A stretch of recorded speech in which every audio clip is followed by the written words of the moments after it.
Assalamualaikum warahmatullahi wabarakatuh. Perkenalkan, nama saya Santriani. Saya dari kelas 2283A, NIM 2210-80304. Baiklah, di sini saya akan menyelesaikan tugas akhir atau UAS dengan mata kuliah Sistem Informasi Manajemen. Di sini saya akan memperjelas serta mempresentasikan apa itu e-gov. Lanjut masuk ke materi. Kita akan mengenali apa itu e-gov. Apa sih itu e-gov? E-gov adalah kepanjangan atau singkatan dari Electronic Government, merujuk pada penggunaan teknologi informasi dan komunikasi atau TIK dalam penyampaian layanan pemerintah kepada masyarakat, bisnis, dan pihak-pihak terkait lainnya.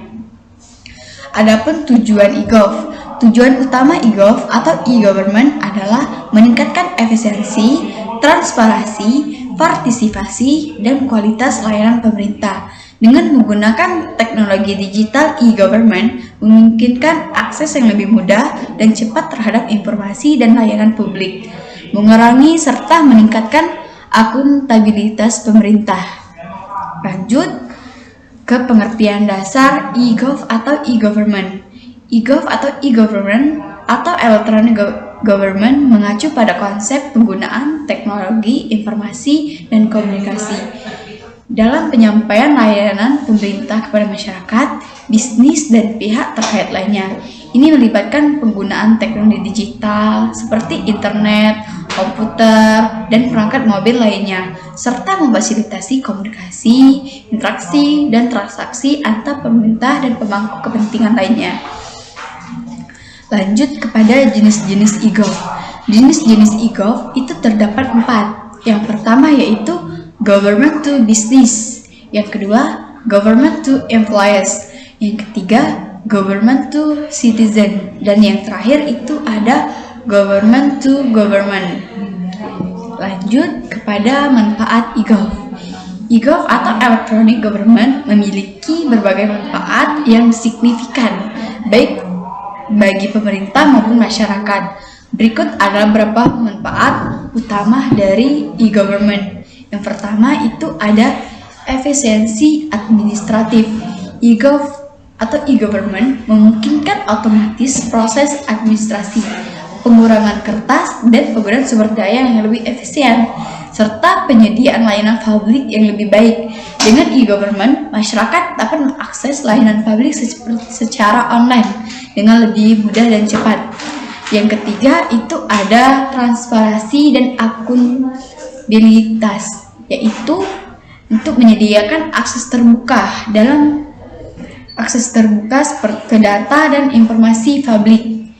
Partisipasi publik yang lebih besar. Dengan adanya platform e-government, masyarakat dapat berpartisipasi dalam proses pengambilan keputusan, memberikan masukan, serta menyampaikan pendapat mereka tentang kebijakan publik.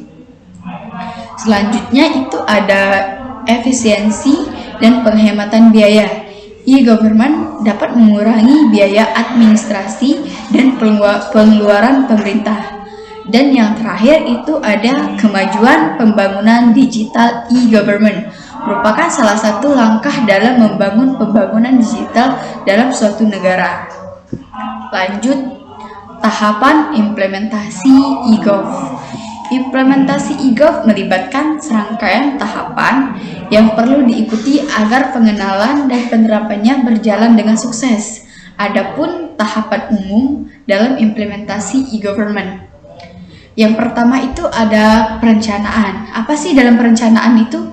Dalam perencanaan itu ada identifikasi dan penentuan tujuan yang ingin kita capai dengan e-government, serta perumusan strategi dan rencana tindakan yang jelas.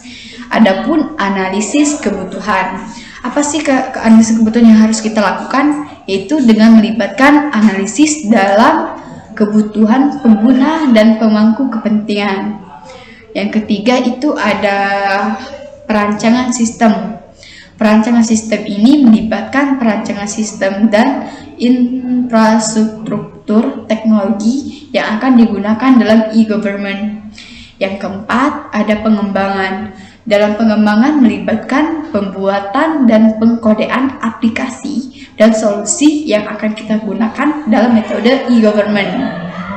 Dan yang terakhir itu ada peluncuran atau penyuluhan. Dalam peluncuran dan penyuluhan, pemerintah perlu melakukan kampanye, penyuluhan dan edukasi kepada masyarakat tentang manfaat, cara mengakses, serta menggunakan layanan e-government. Selanjutnya ada tantangan dan solusi dalam implementasi e-gov.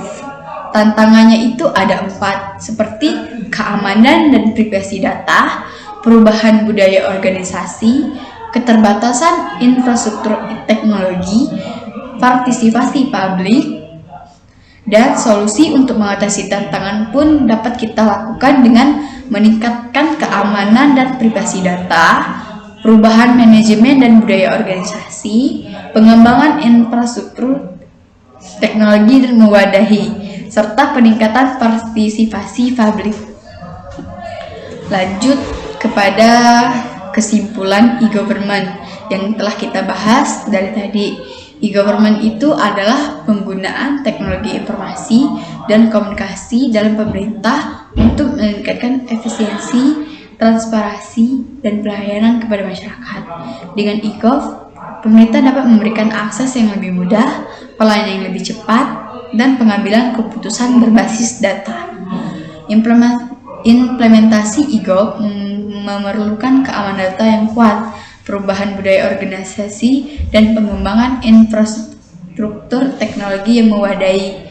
Melalui e-gov, pemerintah dapat meningkatkan efisiensi, transparansi, dan partisipasi masyarakat dalam pemerintahan.